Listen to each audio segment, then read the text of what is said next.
What's happening, everybody? Hope everybody is doing fine and well and dandy this Thursday.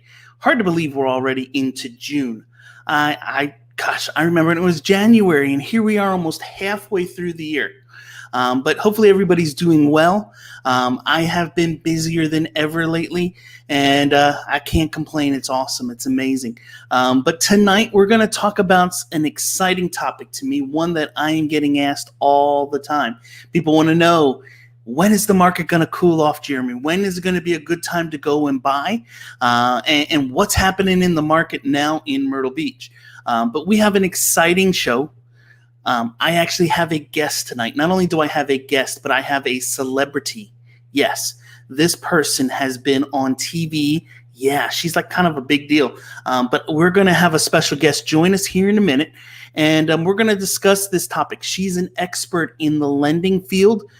Those of you who've purchased a home with me recently, you've probably spoken to her about getting a mortgage. And so let me just take a second here and go over to this other window. And we're going to bring her on here. And there she is. What's happening, Erica? How are you today? Hi, I'm doing well. How are you, Jeremy? I am doing phenomenal. I can see people are starting to join into the chat room and joining into the stream tonight. So this is awesome. And guys, while we're talking tonight, if you have a question, just throw it in the comment section. Put question with it so we know and it pops out to us, and we will answer all of them, everyone, as we can, going through this tonight. But I'm excited, Erica. Are you excited to be here? I am stoked. Thank you so much for having me. It's always a pleasure, and I love tonight's topic. It's a hot one for sure. It definitely is. But tell everybody, because I may not know I know who you are, but they're not going to know who you are. So tell everybody, Sure. Who are you, and what can you do to help them make the move to Myrtle Beach easier? Yeah, absolutely. So first and foremost, welcome everyone. I am Erica Davis. Believe it or not, I am one of the very few that are actually from Myrtle Beach. Myrtle Beach has been my hometown for 40 years now. So, and it never, ever gets old. The beach is just something I'll always cherish. It is my decompression, stress reliever. It's awesome. And I have been in the mortgage industry for 20 years now. My husband and I have Guild Mortgage here, a couple offices on the coast. And it's such a nice opportunity to be able to help people, to help others move to our area. So anything lending wise, I'm here to help, ask away, and we will make it happen. Awesome. So you are what they would call a native then? Is that what you would say? Yes. Yep. A good old native, Horry County native. Wow. I think I might know like 3 of them now. Right. Did you know that my broker and charge owner, Mandy, is a native as well? I do know that. Yes. He is a true native as well. But awesome. Glad to have you on tonight. And, first, before we get into our topic tonight, I just have to say, Myrtle Beach is hopping. It is jumping these days. And I'm not talking real estate. I'm just talking the area. There's a small festival going on in town this weekend, I think. Do you know anything about that festival? The Country Music Fest. Yes. I have a lot of friends that are going. I have been in the past. It's absolutely such a fun time. It's a fun adult night out or with kids. We've done both before. And if music is your jam and you don't mind the crowds, it's fun. Yeah, I think there's going to be several thousand people in town for this. I had heard it was sold out, and then I saw this morning that it was sold out and had such demand still that they opened up extra tickets. Really? Yeah, so if you're in town or coming to town this week and you want to go, you might be able to find a ticket or go on Facebook. I've seen some people who bought tickets that can't go that are selling them. But there's some. I'm not a country person. I'm not a country music. I have to be honest. But even I know some of the names on the list. I saw Darius Rucker's coming from Hootie and the Blowfish. Yes, we've seen him before. He does a great job. He's a South Carolinian. So, it's kind of cool to have him coming. But, there's definitely a lot happening in the area. We just finished up, even though they weren't officially there, around, there was a bike week a few weeks back for the Harley Davidson, followed up by Memorial Day with a ton of people in town for that. And now we have the music festival. And before we know it, I know this is crazy to say, but we'll already be at the 4th of July. I know. Yes, my kids, it's funny you say that. They are asking, Mom, what's going on? Where are the fireworks going to be? Or, is there going to be a golf cart parade? What are we going to do? And that's always, it's so much fun. That's for sure. Yeah, I know Myrtle Beach is definitely starting to open back up and things are happening. I was over at Broadway at the beach last week and there were people everywhere, and it made me happy. It made me excited to see that people are able to finally start getting back to enjoying their daily routines and enjoying life, and taking those vacations and going to the beach and golf, and shopping, and all the fun things that people love to do. That's so true. It's I don't know. It's just so refreshing, like you said, to see people out in public again. And another great asset of Myrtle Beach is there's so much to do outside. People are still a little bit wary. Clearly we have the beach, but Broadway at the beach with all those rides and outside activities, nature trails, you name it, we've got it. Go-karts, all that fun stuff. Well, you got Market Common, you got Barefoot Landing. When the pandemic started, and we were stuck at home, we're like, oh my gosh, what are we going to do? And my wife just started doing some research and found, I didn't realize all the cool trails that are in the area. Right here in Myrtle Beach, in Carolina Forest, in Conway, we didn't have to go drive for hours to go hiking on some cool trails. Now, our trails here, people, I have to just, let me help you a minute here, because you're thinking trails with these mountains and hills and all that. They're flat. Yeah. They're very flat, but they're still very cool to go walk through, and you're, in the woods and out in nature for sure. Have you been, Erica, down to the Lewis Bay Preserve yet off of International? No, I have not. So that will definitely be added to my list, my summer list. Yeah, it's a great little spot back there. During the beginning of the pandemic, that one and the Hulk Trail in Carolina Forest were the two that we probably spent most of our time at. Very cool. So yeah, Hulk Trail, that's fun. You can get adventurous with that. Yes, and it's funny. We just got a comment here from DJ Mad Jams. So much putt-putt. Yes. There is miniature golf here too. And they're all open. I actually played for my first time ever a few weeks back in a miniature golf tournament. Ooh. Yes. How'd you do? That's the question. How'd you do? Well, I shot 2 over par, so I did okay. Yeah. I did not win, which I was a little upset about it, but at the same time, it was a charity fundraiser, and my team was my children, basically, and my wife. And, a little funny story before we get into the topic. One of the first dates that Catherine and I ever went on was to go miniature golfing at the miniature golf right on 48th Avenue. Yeah. And we got to the first hole, and it's in this cave. And she hit the ball so hard, it hit off a rock and flew right past my head. She almost knocked me out on our first date. So that should give you a little idea of our score. Yeah. But anyway, let's see. We got some people joining in here. Kathy says, I'm not sure what that is, but I think she's just saying, hey. Christina, hey, thank you for the super sticker. Awesome. I appreciate it. And she also said, thanks, Jeremy, for all you do. T. Walters, he's jumped in here as well. And he said, hey, Jeremy and Erica, about how long should we start a conversation with you if we're considering a purchase? We're getting right into the questions. We'll get to the topic. Go ahead and answer this one. Yeah, guys, I love that question. It's never too early because a couple different things. You want to, focus on the best home available for you, your true dreams, but you need to have a game plan. So do the hard part up front.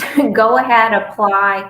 We do what's called a pre-approval, meaning after we get your application, we go ahead and get all the necessary documents to make sure that when we give you a price range, it's 100% that without a shadow of a doubt, there's no potential issues, that you feel comfortable with that price range, you feel comfortable with the payment, and you just feel secure about that offer. So when you find your dream home, you can go all in and just rest assured that it will get done. So, definitely, I have clients that they're not going to buy 6 to 12 months, but as long as you don't see any potential, changes, if you will, within that time frame, meaning like if you're on the fence about getting, changing jobs or anything like that, it's never too early.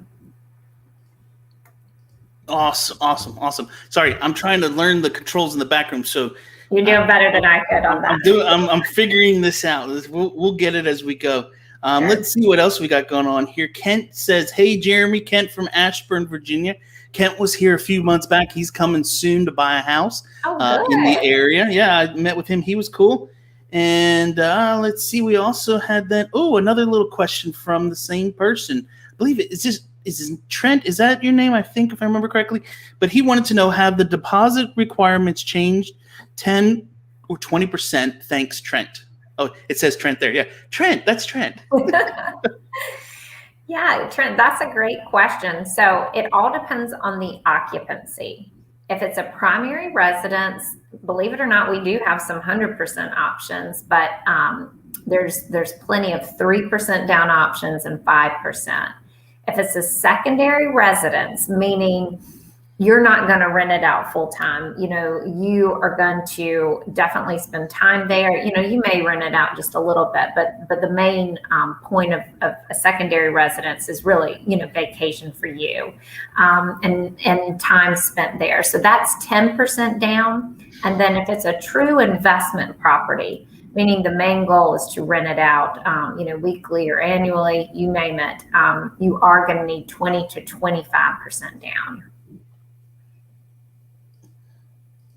Awesome, guys, and thank you for putting in the questions and comments. As you guys keep going, please keep it coming.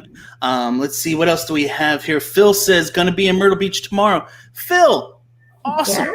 Yeah. If I remember, Phil, I believe you said Phil's a planner now, Erica. He reached out to me a couple months back, but I believe they're looking to buy something about 3 to 5 years down the road. But he's already started reaching out, researching there. He's being smart and wise about what he's doing, for sure. I love it. You're making those dreams come true. Get your goals, 5-year goal. Yeah, for sure. Well, let's jump into tonight's topic, and we're going to bring this up first. Before we get into it, let's just talk a little bit for a second about the current market here in the Myrtle Beach area. Okay, and these are the latest stats for May of what's been happening here in our area. And as you can see here, first, let's talk about the single family homes.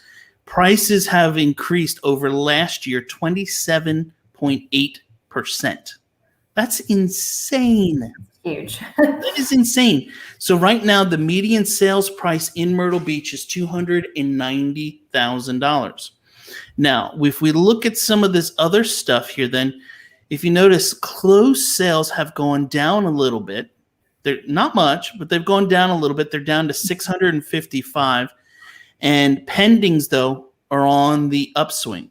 Now, Erica, I don't know about you, but I have found in this business over time that it kind of goes through cycles where you'll have a couple months where it's just everything's going pending, and then you have a couple months where everything's going to closing and recording. And unless you're really, really good at multitasking all the time, you see kind of this up and down between those two things. So that to me doesn't concern me. Does that concern you at all? No. And I think every area, they're going to have, higher months, higher closing months. Typically, I don't know about for you, but typically, like, believe it or not, October, November can be one of our biggest months as far as sales. So I think too, during the summer, It can be lower because everybody is on vacation. It just, depends on what's going on. Obviously, COVID last year definitely affected that. But yeah, that's definitely not a concern. Yeah. Well, and the other thing is right now everybody's getting ready for the end of school year. Right. And so, people aren't really interested in making a move right now, this moment, at all. So if we look at the other part here on the single families, the active listings are gone down again. Surprise, surprise. Right. We're down to 617. And, days on the market is at 56. Now, I've talked about this in the past with everyone and just want to kind of reiterate it so people know. Just because you see 56 days, that number is everything. And there are a lot of your new home builders and spec home builders and custom home builders that own lots, own property here, just a piece of dirt, and they throw it in the MLS instantly with a picture of a concept of a house that they're thinking about building on it. And it sits there for sometimes 6 months, 9 months, because somebody who's coming to the area, unless that home is exactly what they want and they're wanting to wait that time, those builders aren't starting them until they're, have money in hand a lot of times. And so that number kind of skews the whole thing. I ran into this the other day talking to someone where he's like, well, Jeremy, these homes are sitting here, they show it's been on for 150 days. So does that mean they're ready to make a deal on it? No, the house is still dirt. They have no money tied up in it. They don't care how long it takes. They'll build it when someone's ready. Or it's something like one of my clients who he just bought a lot in the Bluffs on the Waterway, and the seller had it in as a vacant lot in the MLS and also as a single family home. And he could either build this house on it for you, or he would sell the dirt by itself. And the gentleman obviously bought the dirt on its own. So just because you see that number at 56, don't be like, oh, it's a long time. No, that's not. And the other part too, as well, is, Erica, what are you seeing right now? Number of days, from contract to close. What does that look like for your company these days? Well, thankfully, we can still close within 30 days. It's tight, I will tell you, because, there's other people that are a part of this process, third parties, if you will, such as, we have to get an appraisal, and clearly we need to be working with a closing attorney to get title work. So depending on that, 30 to 45 days is definitely doable for sure. Other companies are a little bit longer, but thankfully we've got processing, operations. Everybody that's involved in the process is right here with us. And have you found one of the struggles that I've heard is that like you mentioned, the attorneys are so backed up right now, but the appraisers are so backed up as well. They just can't get to them fast enough. Have you seen that? Yes, absolutely. And typical closing costs, unfortunately, have gone up as well because the appraisers are so backed up. They're having to charge a little bit more money because they're bringing on more people to help and hopefully decrease that turn time. So yes, attorneys, it's hard for them to meet that 30-day closing turn time. It really is. It's just, thankfully, we've got, the increased production, but only so much manpower for sure. Yeah, for sure.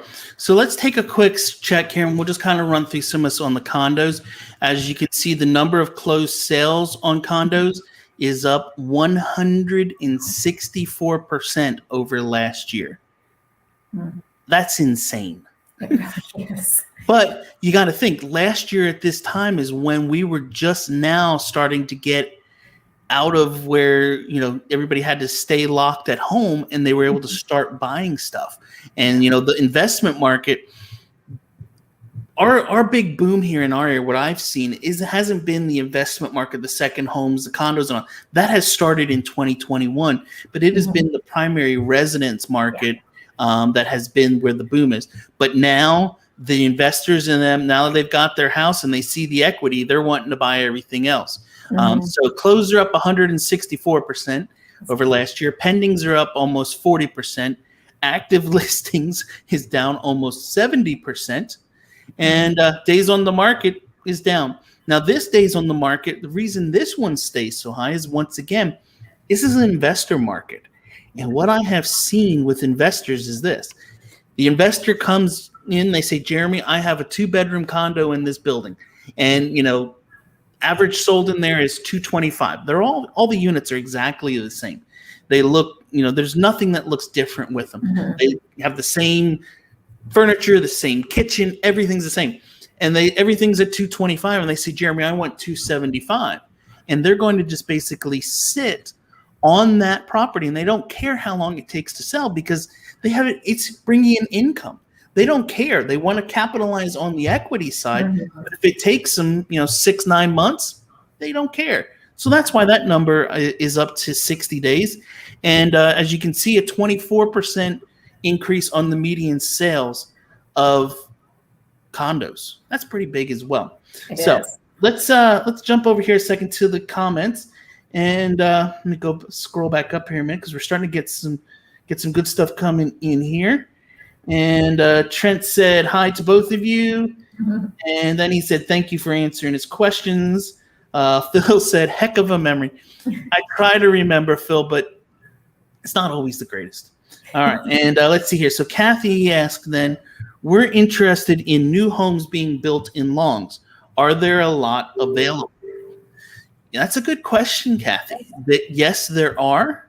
There are a decent amount, but depending on who the builder is going to be how difficult it is to actually get one. Some of the larger national builders have changed their process. They're no longer allowing you to go in and pick a lot, build what you want, and customize it out with whatever colors you want and whatever counters you want and everything. You're going to get it. And so, if it's, for example, D.R. Horton, and one of their popular floor plans, it's called an Eaton, and they sell a lot of them. So what D.R. Horton's going to do is, if they're building 12 homes in this next section, they're probably going to put 2 or 3 Eatons in there. And what they're going to do is they're going to say, we're going to build them with the popular gray colors. We're going to build them with popular brown colors. And when they get to the stage of drywall, then they will put it on the market for sale. And that is when you can then submit offers.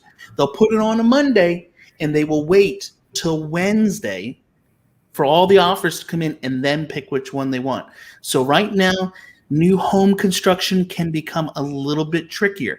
Now, if it's a spec home that's been sitting for a couple days, you can buy them. I'm closing one of those tomorrow for some clients of mine down in Myrtle's Inlet. So yes, there are new properties out there. The big thing is the price ranges are starting to become higher and higher, and property values are going up exponentially. Erica, do you want to say anything on that? No, I think that's great advice and touch points. You're the expert in the new construction, that's for sure. And Kathy, you then asked, when are they available to move in? Well, it just depends where they're at in the process of being built. If the home is done, then we're calling Erica, and Erica's going to help you get your loan in place. And, that, like she said, 30 to 45 days to be able to close. If the home is a little bit farther along and it's, at the drywall stage, it might be 60 days. But a lot of them aren't selling them until that point. And the reason being is the price of lumber is ridiculous. I saw this graphic. I'm going to have to see if I can find it now because it was crazy, this picture that kind of walked through what $1,000 of lumber looked like. In fact, let me see here. I know where I have it. I'll pull it up here a second. So let me pull this over here. So if you see, here's this graphic. I got to go to screen share here a minute. Let's do that. Get the right one. Here we go. So if we look at this, here's a graphic that shows what you get, the amount of lumber you could get last year in the fall for $1,000.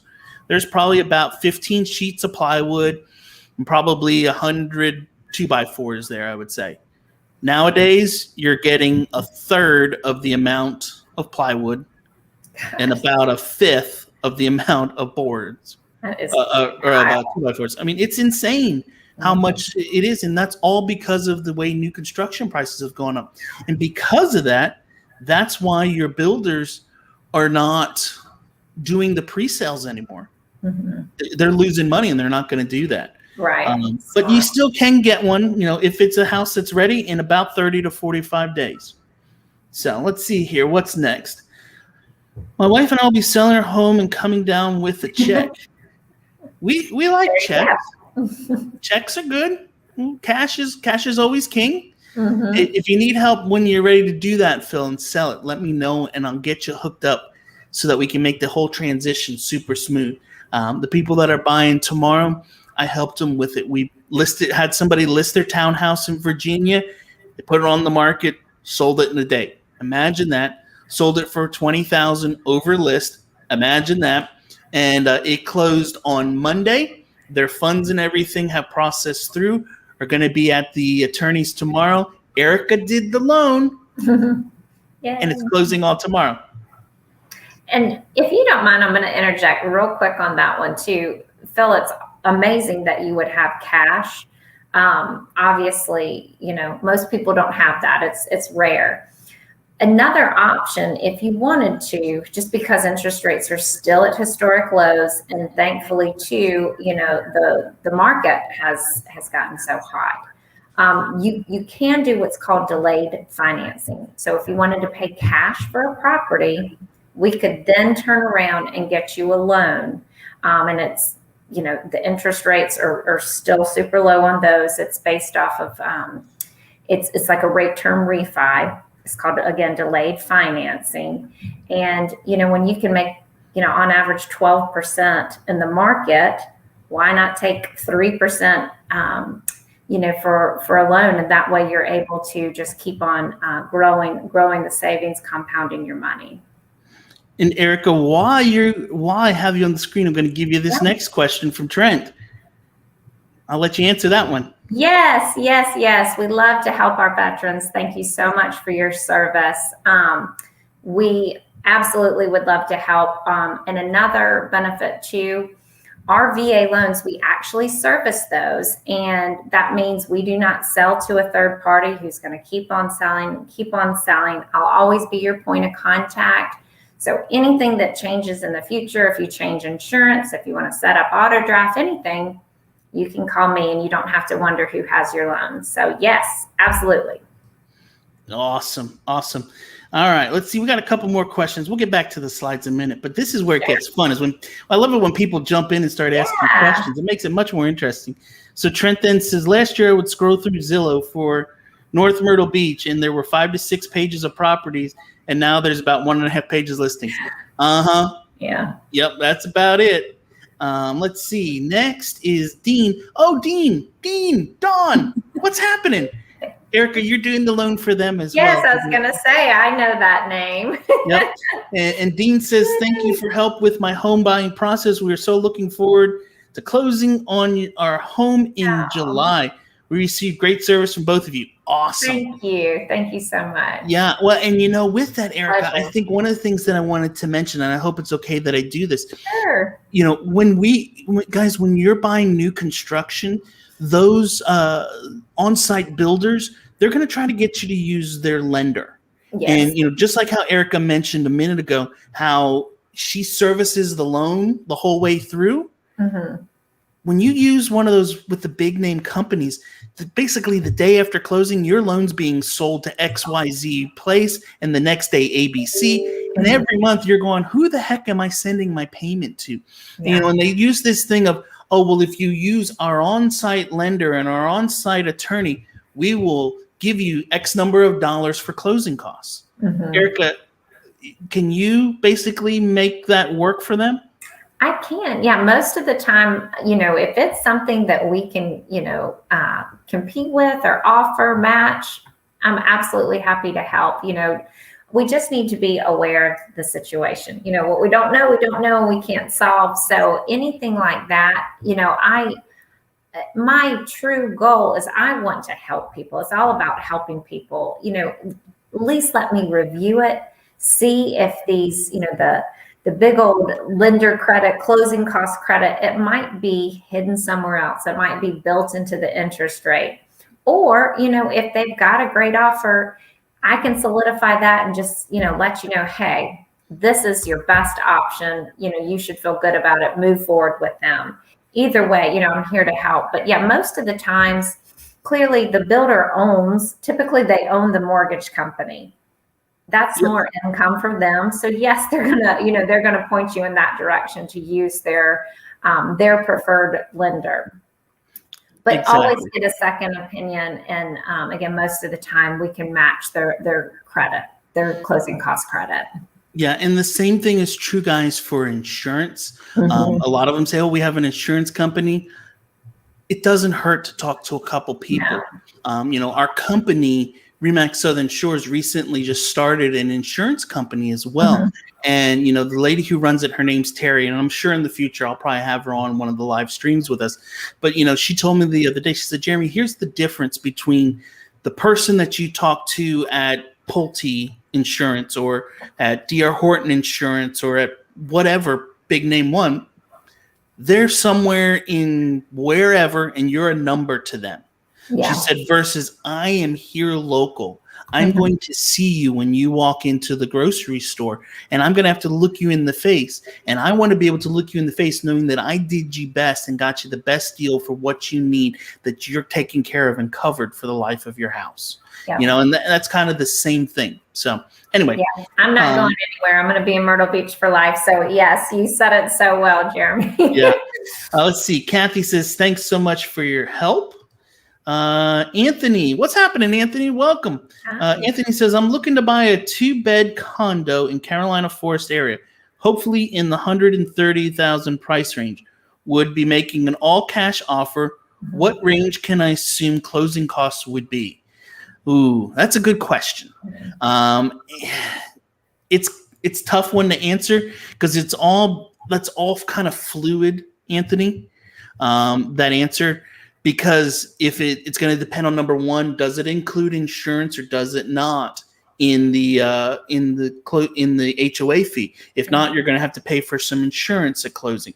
What time of year is it? Based on the number of taxes and all. Taxes in South Carolina, we pay in arrears. So if we close today, the seller is giving you a credit from January 1 to today, and you're responsible at the end of the year to pay the tax bill. But I would say, probably what would you guess, Erica? $1,500 to $2,000 maybe? That's exactly, you hit the nail on the head. I was going to say 2,000. And the only other things with condos, just make sure you ask. A lot of times they have like a capitalization fee or an upfront, fee to the homeowners association. So you would need to check into that. And of course, every complex is different. Yeah, for sure. Yeah, it's all over the place. So it's kind of, Anthony, we would have to take that bit by bit. And the other part is this, the attorneys, here's the thing I'll say, guys, just because one attorney is cheaper, that is not always necessarily the one you want to use. Yeah. And it's just like how she said on the loan, some of them will say my fees are $400 for closing. Well, that's their base fee.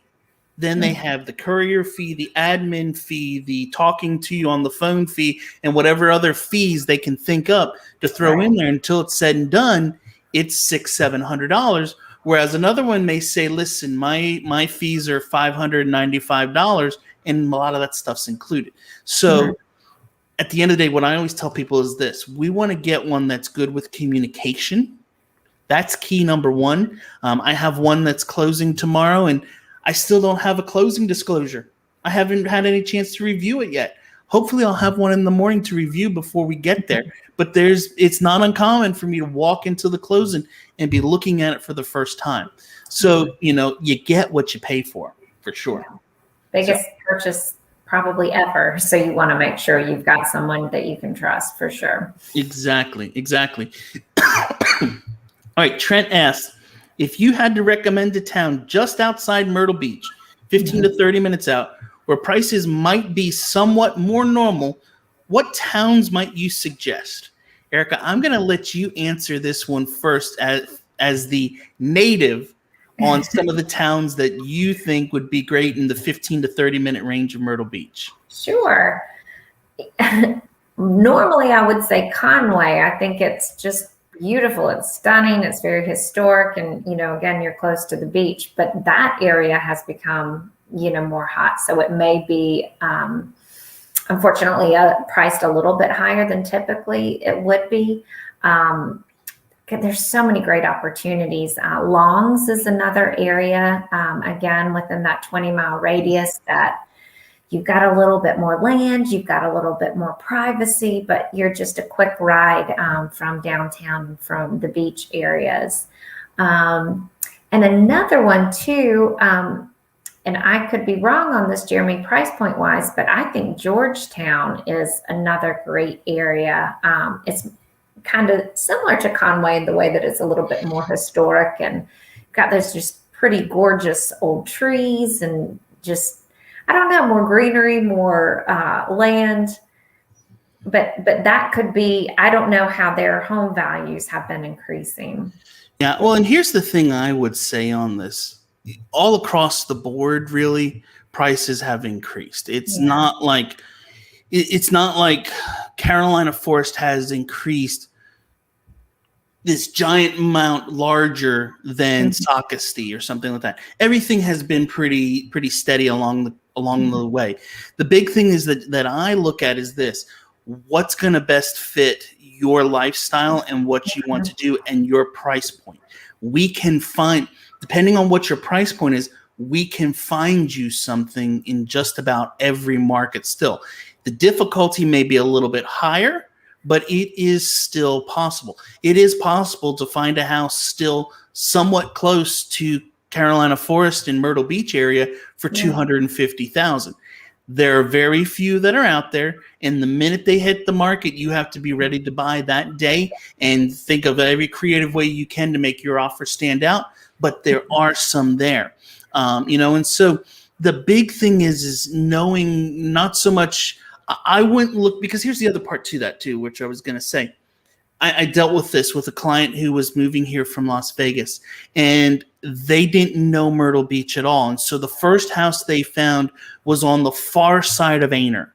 And the only reason they picked it was because they had gone on to greatschools.net and it had pulled up and said it had a great school district and, and that it was awesome. And that's the only thing they used as a factor. And so I drove to the property and did a virtual showing. And as I did, I had my phone on FaceTime and showed them. I said, okay, I'm leaving my office now. Here's where I am on the map. Drop the pin. I said, I'm going to drive now there to it, and you're going to see what you go through. Now, you mentioned you want to be able to go down to the beach. You want to be able to do the activities in Myrtle Beach. You're 45 minutes to an hour and a half on a good day to those items. Mm-hmm. Oh, okay, yeah. So the big thing is you got to, I think, kind of figure out first what area you want, and then we can kind of find you the best house to fit in there. So, all right, let's see what else we have here. Sue says, things are getting closer for us. Enjoyed meeting with you. What is the interest rates on a 15-year and 10-year mortgage? Go. That's like asking what closing costs are. No, it a lot goes into that. It depends on your occupancy. Obviously primary residence, second home, investment property, how much money you're putting down, credit score, all that good stuff. So it's not a black and white answer, but we are definitely, in under 3%, I'd say anywhere from 2.625 to 3%, depending on all those factors. Yeah, and the big thing, guys, that you got to remember is your credit score can make a big difference as to where you're at. Mm-hmm. Big difference. Hey, Christina, thank you for the super sticker. Christina loves us. All right. We must be saying something good. She's giving us super stickers. Yeah. All right, let's see here. Anthony says thank you for the info. And Trent agrees Georgetown is beautiful. Awesome. All right. Guys, keep the questions coming. We're going to jump back to these slides now, all right? So let's go back over here, Matt. So we talked about what's happened right now in our market.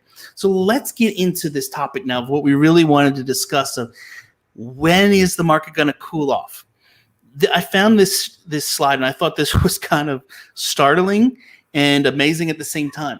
Google reported last week that the search question, when is the housing market going to crash, spiked 2,450%.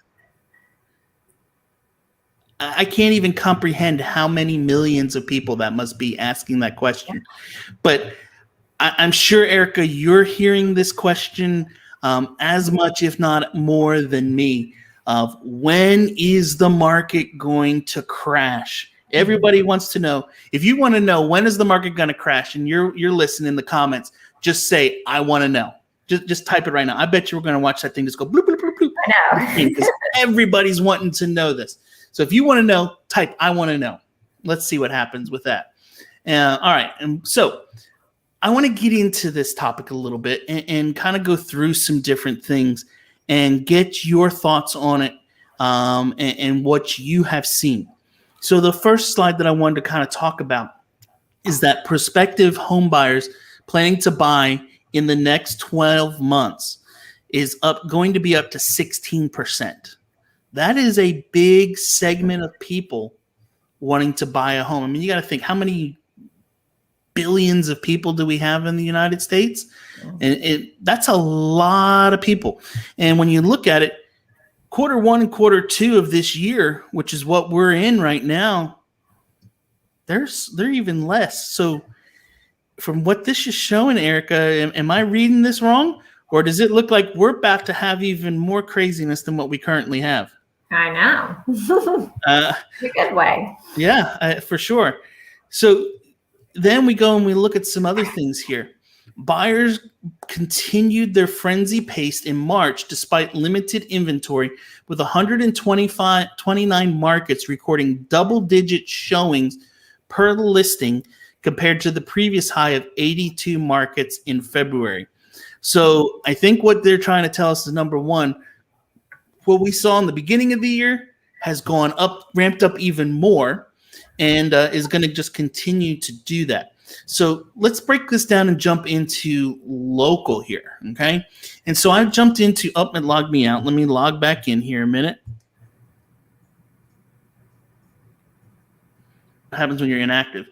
All right, so this is Showing Time. Showing Time is our local service that we use for when I want to schedule a showing of a property. I go in here, I click on the button, say I want to show it tomorrow at 10 o'clock, and make a request. And then when the seller gets it, they say, yes, we will. And it tracks everything, okay? So I just put in for 29579, which is Carolina Forest. I could put this in for any zip code in our market right now, and it's going to be basically the same. So if we look at this is just from basically a month, 30 days. So in Carolina Forest, there have been, for the lowest price, the 100 to 199, 745 showings in that price range. The next price range, the 200 to 299, is up to 560. 300,000's at 357. But even as you start to get up into the higher price point, those buyers are coming too. 289, 158, 90, and so on. Even all the way up, Carolina Forest does have the homes 900,000 and up. They're usually the homes on the waterway or in Black Creek Plantation. But there have been even 17 showings of ultra luxury properties basically in our area. And for those of you that might be watching from the Northeast, you're thinking 900,000, that's not a big deal.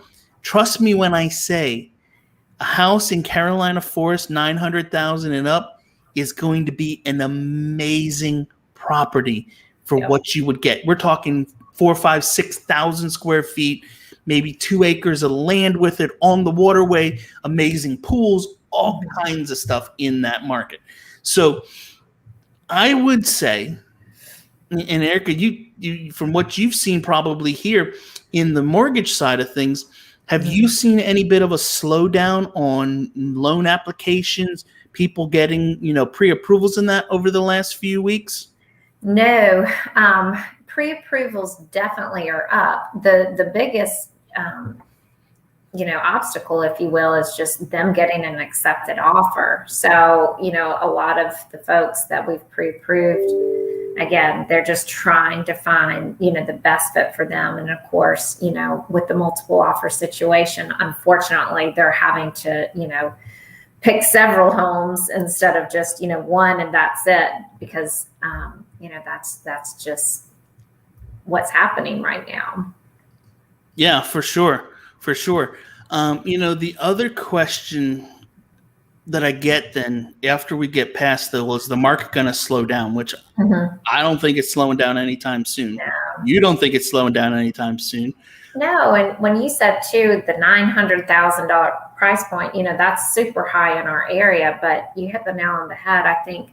And I'm seeing more of that higher end, if you will, starting to come to our area because, the shining light through COVID, a lot of people have realized they can work remotely, so they can get down here a lot sooner than they ever anticipated before retirement age, and so we've got a lot of folks coming in from California, believe it or not. That's, that never used to happen. I'm meeting one tomorrow. It really is. He's on the red eye tonight. He'll be here at noon to meet me. You're doing his loan. He's already pre-qualified to buy. It's funny you mentioned about moving here and working remotely. Yeah. Guys, I shared the story before of my client Mike and his family. And Erica, you did his loan over at the parks a while back. But Mike, he was working up in Connecticut. He lived in a house that was built in 1968. It was 1,100 square feet. 2-bedroom house. He needed a 3rd bedroom for a child, so he converted his garage into a 3rd bedroom, and he had 1,300 square feet. He sold his house up there, moved down here, bought a brand new house at the parks in Carolina Forest. Went from 1,300 square feet, 1968 home to brand new 5 bedrooms, 3.5 baths, over 3,000 square feet, and he dropped his monthly payments down $47. Isn't that wild? I mean, it's so affordable, especially with our property tax rates, and then the amount of home you can get. I mean, it's just we live in I don't think our market is going to slow down anytime soon. Yeah, for sure. So let's jump back over here to some questions a minute. Let's see here. Sure. Trent said, Georgetown is a beautiful area. Frank said, question, Jeremy, what's up with the low prices I see online like Folly Estates? Should I be leery? Sorry if you can't respond. I can respond, Frank, and I'm going to respond. So the reason you're seeing, Frank, those homes that you're finding, that's down in Sockasty. And it's along the waterway. And we had a couple years back this kind of big storm come through the area called Hurricane Florence. And Erica, was there any damage from Hurricane Florence? There was lots of flooding, that's for sure. Lots. That area down through there, a lot of those homes were flooded. FEMA stepped in, gave the people money, basically. And they took that and their insurance money and said, we're out of here. Because that was the 2nd or 3rd time some of those homes had flooded over, a 5-year period of time. Because we had a 1,000-year flood come through, followed by Hurricane Matthew, followed by Hurricane Florence. Almost, I think it was like 3 or 4 in the 3 or 4 year period of time. It just was boom, boom, boom, boom, boom. And, a lot of people just said, I'm done. I'm out of here. The same is true for parts of Conway. So that's why it's super important, that when we start looking at houses, that we check those things, that we look and see, at the property disclosure. And it actually was so bad that South Carolina, the state, added a line into the residential property disclosures asking, has this home ever flooded or had any flood damage, that people have to answer. Now, of course, there's always those that aren't going to answer it honestly, but we need to check them because most people are going to be honest about it. And if those are the case, don't buy those because you're setting yourself up for a headache. Not to mention, Erica, can I even get, how hard would it be to get a loan on something?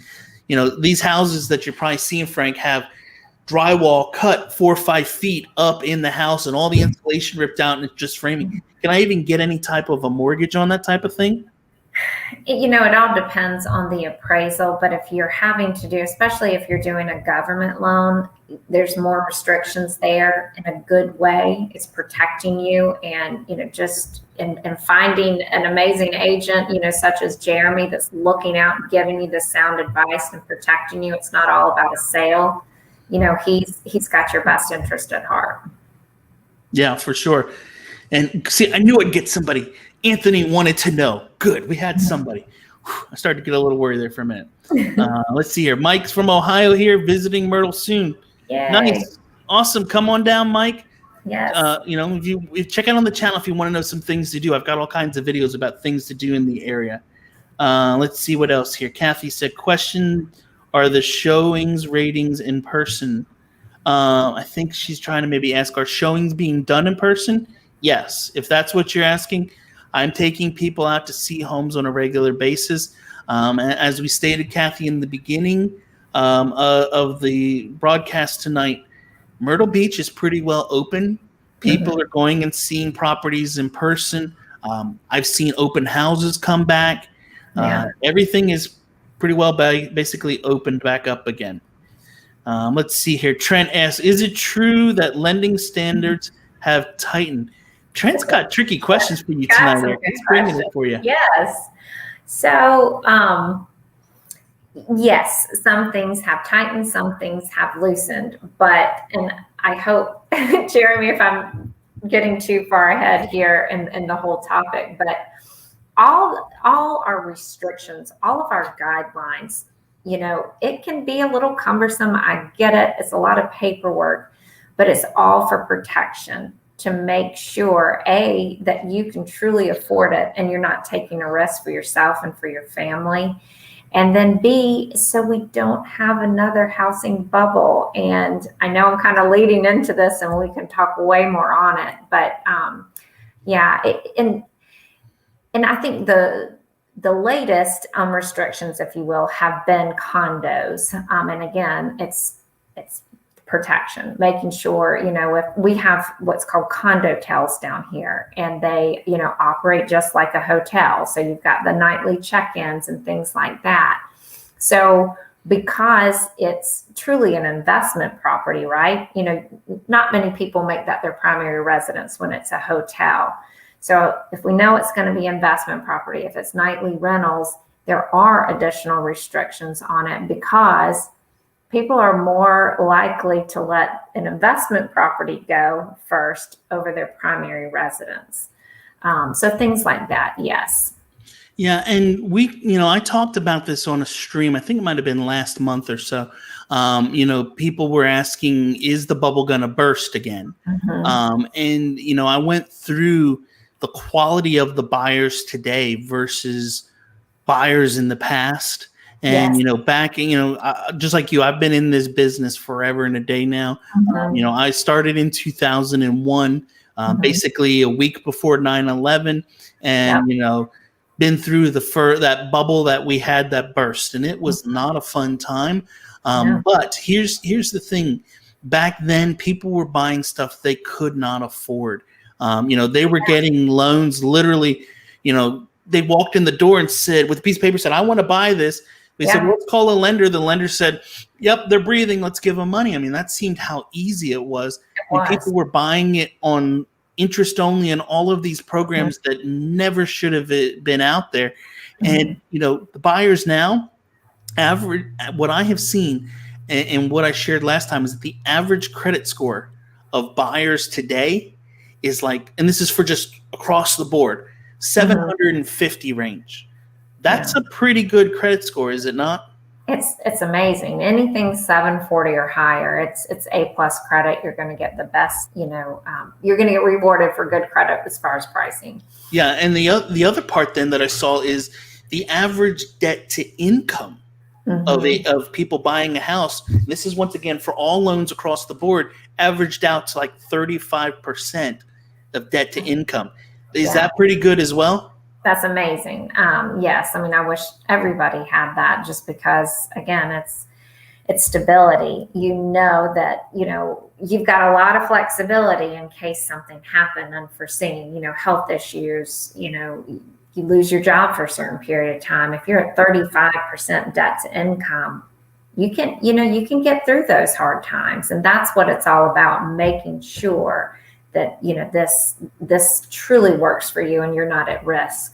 Yeah, for sure. And, I think that kind of segues perfectly into where I wanted to go next.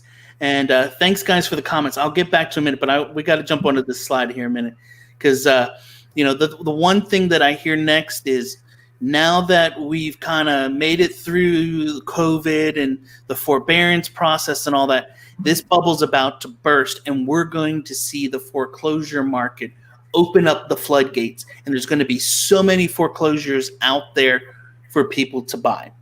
Well, I hate to say it, but I don't know that that's happening, guys. And let me pull this off screen. So here is a graphic talking about distressed properties and that type of stuff as of today. Here's 2012. 35% of properties were distressed properties back then. Here we are in 2021. Yeah. We're at 1%. I think we're going to be okay. I know when COVID began, everybody panicked. Erica, I remember calling you on the phone when I was stuck at the house with my kids, and I'm sitting there, and I called you on the phone. I said, Erica, what do I need to do to start this forbearance thing? Because I don't know if I'm going to have money to pay my bills. Right. I don't know what's going to happen. People may not be able to come buy houses. What am I going to do? And you said, okay, it's okay, Jeremy. The process is there, and here's the way to do it. And I started that process. I was one of the first ones on there doing that thing because I didn't know how my business was going to be. Mm-hmm. I was freaking out. Scary. And being that I had only been in the house for like a year and a half, I was really freaking out. I'm like, I don't want to lose this house. We don't have enough equity yet. We don't have this. We don't have the type of thing. But not a lot of people, I don't think, ended up going into that forbearance program, at least not here locally. What did you hear a lot of people ending up going in it, being in it or anything? We had a few, of course. And unfortunately, it didn't affect our area quite as much. But I had, some clients, they had secondary residences here, had restaurants up north in New York, and unfortunately, yes, they're going to suffer through that. But I think the great thing with the forbearance is it just gave you that security blanket if you needed it, and hence that the foreclosure estimates are super low because of that. And I just think, yes, the paperwork can, it can be stressful, and you're like, oh my gosh, am I going to have to, provide one more document or do this? But as you can see clearly from that chart, it puts us all in a great, safe position. Yeah, I agree. Like I said, I started it in literally here in Myrtle Beach with the real estate and all that. I think it was like 10 days that we literally were stuck at home, and then we began, and the floodgates just opened and have stayed wide open since. And have just keep getting wider and wider open, for sure. Let's see, what else do we have over here? Let's go back to some questions here for a minute. If DC federal agencies look to maximize telework, then you might see another tidal wave. I have seen that trend a lot. I have helped several people who work in government level jobs come in here because they said, hey, they're allowing us to work from whatever. I met with a group the other week. They might be on here right now. I would try to say their last name, but I would totally butcher it because it's a complex one. And I spent 30 minutes in here trying to figure it out and didn't get very far. But I agree, Trent. I think you're going to see more and more of that coming. A lot of these big name corporations that thought everybody had to come to the office every single day realized when they were stuck working from home, they didn't necessarily need it. Erica, I know you and Chris have a rather large operation with the whole team of Guild Mortgage.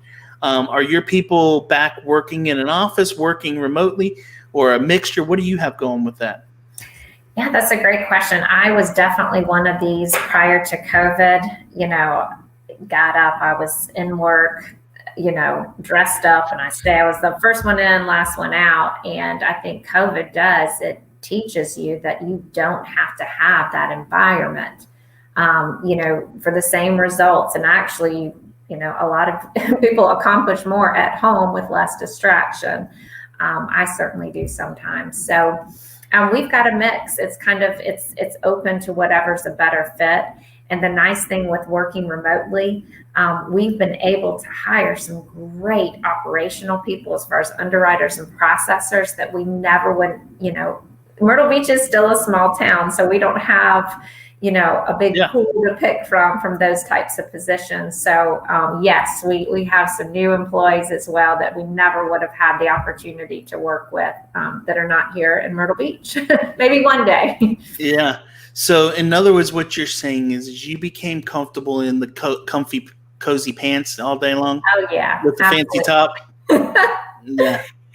Yeah, I was watching AFV last night with my kids, America's Funniest Videos, and the one that was second place was a mom and dad who were doing a congratulation on your anniversary to their kids, and they had dressed up in like tuxedos from the top down. Yep. And dad then stands up and he's in his boxers. I'm guilty of that. I'll put a blazer on and have joggers. Yep. All right, so let's see. What else do we have here? Kathy said, no, your software that you use to track showings, is that in-person or video? That's both of them together. But I would say, Kathy, that probably we're about 80 to 90% in-person to virtual showings right now. Although there still is, well, it may be more like 70 to 80% because there are so little bit of time when a house hits the market. People are, if the person knows I want to be in the farm at Carolina Forest, or like my client Brett, which you're doing Brett's loan as well. Brett, he said, Jeremy, we found this house in Berkshire Forest and we know this is one of the neighborhoods we want to be in. Can you please go do a virtual showing right now? I stopped, jumped in the car, drove over there and did it. If I didn't do that virtual showing for him, the minute that it hit the market, he wasn't getting that house. One of the things that's really helping people to get houses right now is being first to market, basically, or first to offer. Get your offer in right away, and don't. Right now in today's market, people, just listen to me. Don't try to save a couple bucks. You're not going to get the house. As an agent in my office said yesterday, if you and here's the other thing, don't take time. There's no time to take and think about it and figure out whether you want to or not. If you want to take the night to sleep on it, you're not going to sleep in it, is what she said. I thought that was a pretty catchy, truthful statement. Let's see here. Frank said, thanks for the information. Thanks for keeping us safe. Awesome. Yes, please tell. Sue wants to know more. And Ken jumped in with a donation as well. Awesome. Yay. Thank you. All right, so we're going to jump back into this a little bit here now for a minute. And guys, keep the questions coming. We're loving it. We're having fun. Are you having fun, Erica? I know yes, I am. Yes. Something like this. Good. So we're going to jump back into this a minute. Inventory. There's a huge demand we know right now. Huge demand of people wanting to buy. That's obvious. I mean, would you say that your number of loans in applications and all that's probably at about an all-time high right now, Erica? Yes. Yep. Last year was the biggest year ever, and this year is trending the same way. Yeah. I tomorrow will have closed my goals for the year. Oh, congratulations. Yeah, and I still have over a year left, So, yes, the market is crazy. It is busy. So, huge demand. Well, how is the supply? That's kind of a next question that I think we should kind of talk about here for a minute. Wow. Here is months of inventory for the last 12 months. You can see last May, we had this huge inventory of 4.6 homes. Huge. By the way, guys, anything under 6 months is already considered a seller's market. And this is for national, okay? I could pull it for local, and local is even a little less. than these numbers. But as you can see, as we kind of went along here into September, October, November, December, we dropped way down. Now we're starting to see a little bit of an uptick here, but this is not much. But here's where I would kind of attribute this to. The question that I get all the time, and what people are always telling me, is this: well, Jeremy, I want to put my home on the market, but I want to wait for the spring market because that's when I can get top dollar. I can't tell you how many people I've talked to in the last 2 weeks that said, I want to wait. When's the best time of year to buy a house in Myrtle Beach? Erica, you've done this for a while, just like me. Let me ask, up until last year, usually what I have seen is from basically about Thanksgiving through January is kind of our slow market that we have. Things are kind of in that slow dip. Yeah. Last year and this year for sure, were you bored in January and February, or were you a little busy? No. It was busy. I mean, the bottom line is it has not slowed down. Once COVID hit, you can see people just didn't know what to expect. And then, the housing market has continued to rise. And don't think it's slowing down anytime soon. I don't think we have dips.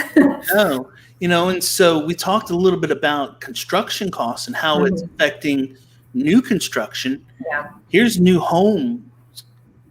I mean, the percentage of distribution, you can see where new homes are being built right now. The big area across the country is that 200 to 400 range. But if I looked at a graphic, and I don't think I have one, let me see here. Inventory of homes, you can see how they have dropped down from 2020 to 2021 across the board. And the new construction side, which I don't have that graphic, I wish I would have pulled it up, is way, way less because the builders are they're keep waiting for lumber prices to go down. Yeah. Because when this all started, everybody went, oh, the reason it's costing so much is because COVID has caused, price to go up. And so we'll wait for things to go down. I haven't seen any 2x4s getting cheaper or plywood. Have you? No. No, for sure. And so, as long as that keeps going, they're building to try to get out there, but they're not going to go crazy and build 50. They're only maybe building 10 to 15 at the time. So, let's see what else do we have here. This one here is kind of fun to look at. When will the U.S. housing inventory grow again? Goes back to our point of what we were talking about a minute ago. Here's the spring market. Surprise, surprise. In fall, I'm sorry, that's a spring. Here's the fall. They're saying that we're going to see a little bit grow, and that's because all the stuff that was started in the spring is available now. The new construction. So that's going to give us a little bit of relief. But here we are back to 2022, and you can see in 2023, it's not going to get better. When I see a graphic like this says to me, buckle up your seatbelts, get ready to go, because this ride's going through 2023. What do you think? I do, yes. And I mean, bottom line, if you want to, if you want to move, if you want to be here, if you're in Myrtle Beach and you're looking, to purchase another home, you've got to make the move. You've got to be prepared. You got to do it. And trust. Yeah, I don't see anything slowing down. Yeah, it's not going anywhere anytime soon. Was I not showing this graphic? I just realized I probably wasn't showing the graphic. You were not. You got to tell me these things. I know. I didn't want to interrupt you. You were giving great information. I just didn't want to. So we're going to jump back here to this a minute, and let's go back here a minute to some of these graphics a minute. So I showed this one. No, I didn't show this one either. You did. I did. Okay, good. That one we saw. Good. Did we see this one? No. All right. So this shows where new home sales are going, where builders are building and what price ranges. Gotcha. And this fits right in here basically with Myrtle Beach. Sweet spot of where properties are being built right now is that $200,000 to $400,000 range. over and over and over. And here's the thing: these houses last year that are now selling for 350 to 4 were under 300 last year. Yeah. They have increased that much. So I've said it many times over the last few months, and I'm not I got to go big screen here a minute for this one, so that people. All right, I'm not a pressure salesperson. I really am not. I would rather, at the end of the day, everyone who I work with to be happy with what they're purchasing and be excited about it and tell everyone they know, because real estate is a referral business, just like the lending side. Mm-hmm. If you guys have a loan with Erica and she takes amazing care of you, you're going to tell all your friends about it. Same is true for me. So I want you to be happy at the end of the day. I'm not going to pressure you. But when I say, guys, if you're thinking about buying a house, now is the time. You should do it. Now is the time. Because as we talked about earlier, interest rates, you're looking right around the 3% range. That's pretty darn good. The interest rates are going to slowly tick up. I'll bring Erica back in here. Erica, where do you see interest rates going by the end of the year? Are they going to go up a little bit? Yes, that's what's projected. And they have slowly started to go up now. I mean, we can't complain about being in the 3%, guys. We can't. I mean, just a few years ago, you were lucky to have 7% on adjustable rate mortgage. So yep. Let's be happy about those rates. I remember when I bought my first townhouse back in 2006, I believe it was 2005, 2006. I was excited because my interest rate was 7.86. That was good. And that was a good rate. Yeah. I had excellent credit. I had zero debt. It was the only thing that I had to my name, basically, other than a vehicle. I know. We quickly forget, about that. We get used to these crazy low rates. But yes, I mean, it's, again, the housing, those home values, the home prices are going to continue to rise. Interest rates are slow and steadily beginning to rise because, thankfully the economy is still thriving, and, the COVID scares is starting to diminish a little bit. So because of that, again, those rates will continue to rise. They're projected by the end of the year to be in the 4s. That's just projections, but I think you hit the nail on the head. It's not about sales. We're just trying to, protect the buyer. If you're able to buy now and you are able, financially able to buy now, you want to buy now, do it, because these interest rates are not going to get lower and the home values are not going to get lower. Well, and here's the other part to that, Erica, and I explain it this way. It's all about your buying power. Mm-hmm. If I'm going to take a $300,000 mortgage and my interest rate goes up 0.25%, right? How much is that going to cost someone, you think, over the life? I mean, that's thousands and thousands and thousands of dollars. Absolutely, it is. And if you're someone who, you're on the max line for that purchase right now. Mm-hmm. If your max buy here in the area is $300,000, and interest rates go up 0.25%, you may not be able to buy that $300,000 home anymore. You may not only qualify for what, $275 or so? Mm-hmm. I mean, and so if something like that happens, that just takes your buying power down. So if interest rates go up, buying power goes down. If prices go up, properties go down.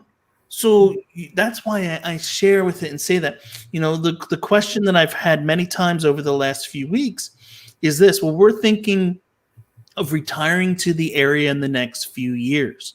Mm-hmm. Is there a good rental market in Myrtle Beach?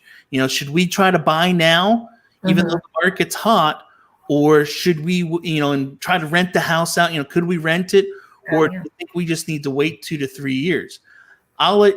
What would you suggest? Let me see what your answer is first, and then I'll give mine. Well, I heard this firsthand today from one of my clients. She's also my hairdresser, but she's buying right now. And it's kind of a similar situation. Her family, she's from Greenville. Her family lives here, and she went ahead and bought. she is able, what she was paying in rent for an apartment, a small apartment, was $2,000 a month.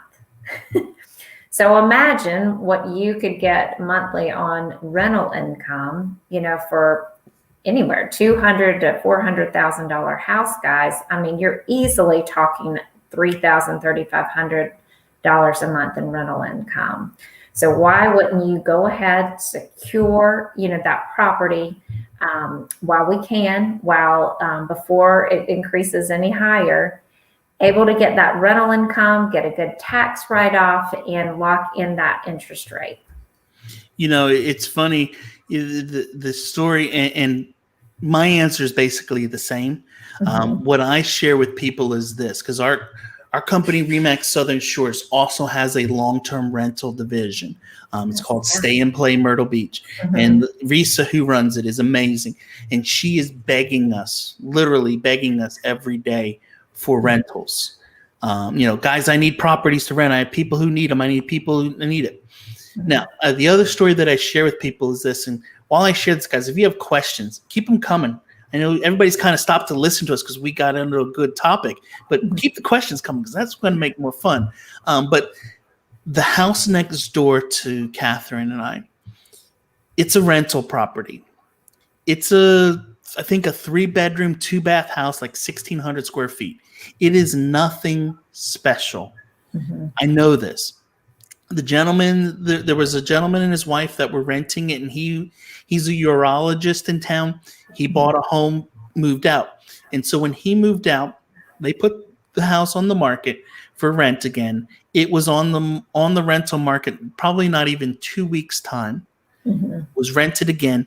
That house is rented for close to $2,000 a month. Right. If I had a mortgage on that house, it would probably be about $1,400. That's what I was going to ask. Yeah, I mean, it's like till I would go get taxes and insurance and everything, all the different fees for it on that house, I might be in right now $1,600 to $1,700 a month. Yeah. And I can rent it for $1,900, pay a rental company to manage it. They take 10% out. I'm still basically paying for the house every month.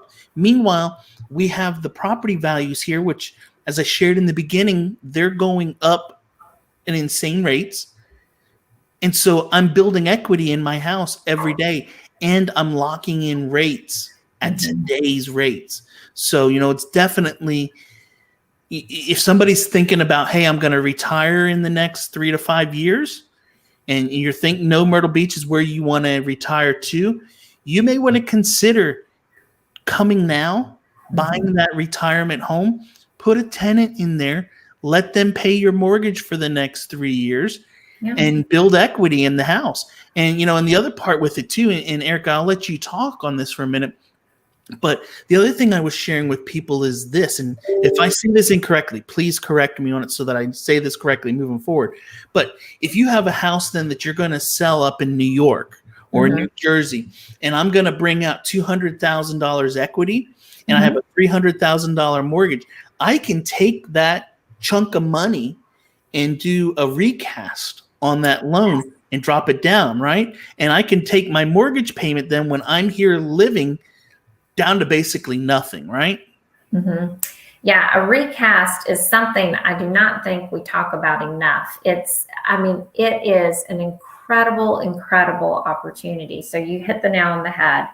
Basically, if you want to make a lump sum with our mortgages, when I say lump sum, over $10,000, and you can do it annually, there is no charge at all. You can put the lump sum and we will recast the loan, meaning we will recalculate your monthly payments. It's almost like a free refinance. I mean, it's and great. You keep, and from what I understand, you keep basically all the terms the same, just the amounts dropping. Is that basically it? You're exactly right. People. No That's a no-brainer to me. Yeah, definite. So, all right, let's see if we have any questions over here. Oh, my wife jumped on. Hi. Hey, Catherine. The kids must be in bed. She was asking about why was lumber going. Go back and watch the first 30 minutes of it. We talked about it then. That was while the kids were probably still screaming. All right, so let's jump over here. Let me see what other slides we have here yet. And guys, if you have any other questions, now's the time to put them in because we're going to probably wrap this up here in the next couple minutes and shut this down. So if you have them now, type them now, okay? All right, so let's jump over here a minute to this graphic. And this is when will we see U.S. housing inventory grow again? Here was first half of this year. Yep, that's about where we're at. So what this is basically telling us is we're going to start to see a little bit of inventory as we head towards the fall. Mm-hmm. What that means for our market here is we're going to be insanely busy because people are going to be coming and buying it. I think one of the reasons we're going to see that little bit of a bump up is because a lot of the stuff that's started now and in build process, it's going to be finished up.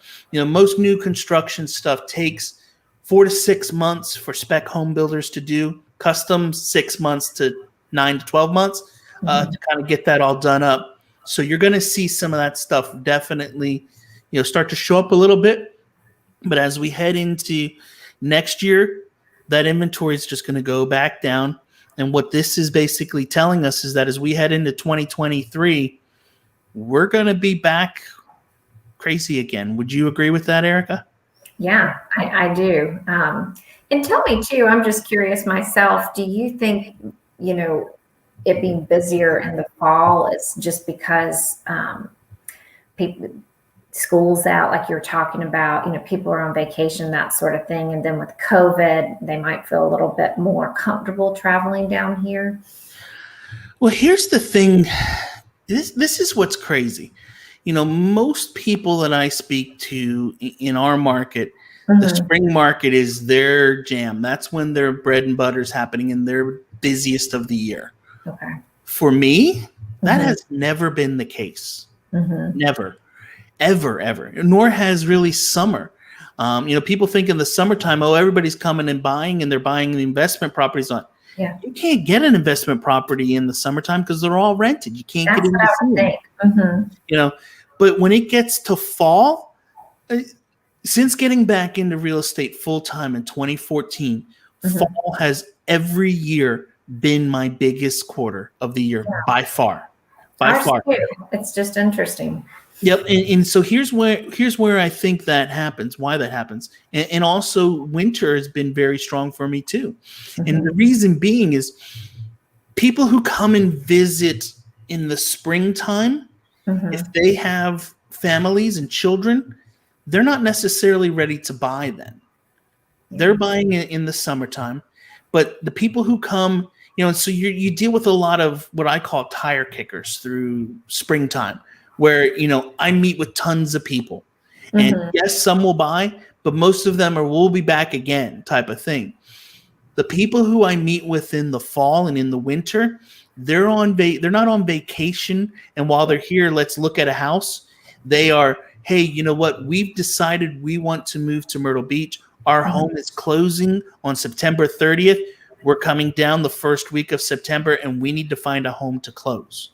And it's a different type of buyer. But at least that's what I have found. You in the lending side, you deal with agents across obviously the whole entire Grand Strand with every company out there. But you usually see is the fall usually a pretty busy time for y'all?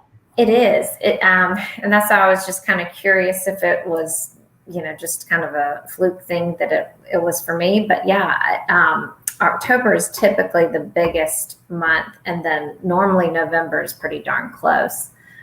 This year, like you said, December was not your typical December. That's for sure. No way. No way. And usually I'm being 100% honest. This is usually Jeremy in January. Yeah. This year, I didn't have time to breathe. I was constantly going all the time. Like I said, I've already done as much business till tomorrow. I will close as much business as I basically did all last year.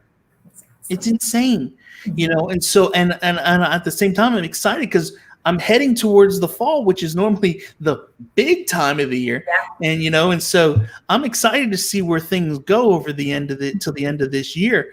But with that happening, I see we're staying busy. And this graphic, that I shared here a minute ago, let me bring it back up a second. I think this is going to continue through. I agree with what they're sharing here for sure. I think it's going to continue to be a crazy, crazy time. So let's see, what else do we have? We have one more graphic here. And we already kind of talked in this one a little bit. But here's the national average. And Erica, for the people who haven't are just joining in now, why don't you kind of, I don't want this. I want you. Well, let's see if I can figure out how to do this. Well, just go to this one. Kind of talk on this for a minute. This is average days to close a loan nationally. Sure. And what it's showing right now is we're at 52 days. What I have seen is, and what you shared with your company is you can still do the 30-day closings. It's not, you're not waiting on you guys. We're waiting kind of on everyone else. Does that kind of sum it up? Yes, and a lot of it is because of our hot market, because of the multiple offers. We go ahead, we do the paperwork right up front without a contract, meaning when you're getting pre-approved, we do a true pre-approval. We get all your documentation. We address any red flags up front. The hard part is out of the way. So once you're under contract, then we've just got some loan disclosures for you to sign. We obviously will get an appraisal ordered, and that is a third party. So it just depends on, their turn times. We'll also get you a closing attorney, and that depends on how quickly they can get title work. But, most of the times we can still accommodate the 30-day closings, 45 days all day long. Yeah. Well, and the other big elephant in the room that we probably should address here a minute, which you were being nice and kind about, but the other place that slows down and delays a closing, homeowners association is getting the stinking certificate filled out and returned. Yes. If you're buying a condo, or even a single family, it's ridiculous. It's not a difficult thing. It's one sheet of paper. They check yes, no on it basically, and look up their account and make sure it's up to date and send it in. I'm glad you mentioned that. Yes, because condos, guys, it's just you've got another element to the whole process, and it's, as Jeremy said, it's all on the HOA. We do get a condo questionnaire completed. And again, for your protection, we want to make sure there's no litigation, that there's proper reserves, that they've got 10% in reserves in case something happened, that they've got adequate insurance, things like that. But they should know this very quickly. And like you said, just quick, check it off. It's not, we sit there on the phone with them. I've even gone physically into a homeowners association office. I'm like, guys, it's been 2.5 weeks, please. I don't want to let our buyers down. Let's get this done. Well, here's the thing that I have found is, the attorneys send in the requests for the documents they need. You send the request for the documents you need. The attorneys and you are doing everything right off the bat. And I really feel it's like literally like there's this old school fax machine where they just sit there on a pile, and it's like when they have 5 minutes one day when they're bored, let's go see what's on it. But what ends up happening all the time then is the buyers end up having to pay rush fees a lot of times, which costs a lot more money. And and you're just basically wasting the buyer's money for them to fill out the document, which literally takes, what would you think it takes? 5 minutes to fill one of those out? You would think that they have that pre-filled, and then they just update, anything, the reserves, or, if there's a big meeting that had just taken place, anything that needs to be updated, you update it and you send it. It's not a difficult thing. Not rocket science. It isn't rocket science. But, you mentioned something too that I wanted to share with everyone. And guys, when you talk to me on the phone or you send me an email, one of the things that I'm always saying is, guys, talk to a local lender and get that pre-qualification or pre-approval in place. When we're in this type of market right now, and let me just show this graphic here for a second. Here's our current inventory across the country. Yeah, we're not doing so hot in comparison to last year. Yeah. I mean, look, we're way down, way down. Gosh, that's what, 40% or so, at least, probably. But here's the thing. You want to have that pre-approval in place. You want to know. The way I explain it is kind of like this, and Erica, tell me if you think this is kind of a good analogy. I look at it this way. When I call and get a pre-qualification or a pre-approval in place and have all that stuff done, it's basically like having this shiny new American Express credit card for $300,000 that's burning a hole in my pocket that I got to just go spend. And when you go out, here's the thing, guys. Right now, you go to try to go out and look at properties. Number one, agents aren't going to take you out if you don't have a pre-qualification at the minimum. We're just not doing it because it's wasting our time. Secondly, with COVID and all the craziness, sellers do not want to allow people in your home if you don't have that pre-qualification letter and that you're qualified to do it. Think of it this way. If you were selling your house right now, Erica, and I called you up tomorrow and said, hey, Catherine and I want to come check out your house. We're thinking we might want to buy it. I can't afford your house. I can't afford anything at the moment. Are you going to just let me in the door? No way.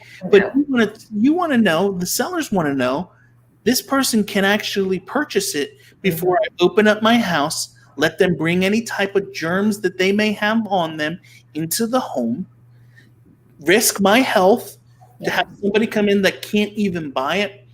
You got to have that. And one of the other things is, I'll let you kind of, I want to let you do a rant here a minute. So I'm going to put you on full screen. Okay. Question for you.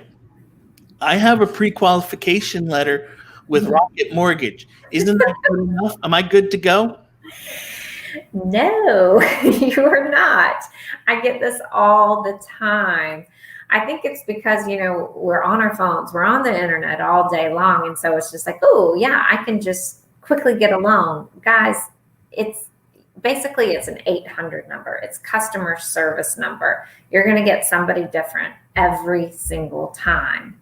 And they're plugging in numbers. They're, just listening to what you say. It's not, you don't have a professional. You don't have someone that, again, as he said, a local. I'm not going anywhere. This is home for life. I help clients. I'm making sure that you get to closing and you get that home that you've always wanted, get you to the finish line, and make sure I'm going to do the due diligence up front, again, by reviewing all the documentation, giving you a solid price range that I know you can truly afford, that you feel comfortable with those monthly payments, and walk you through every step of the way instead of calling Rocket Mortgage.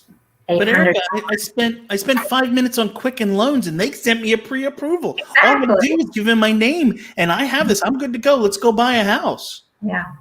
Yeah. No, you're not. Not that easy.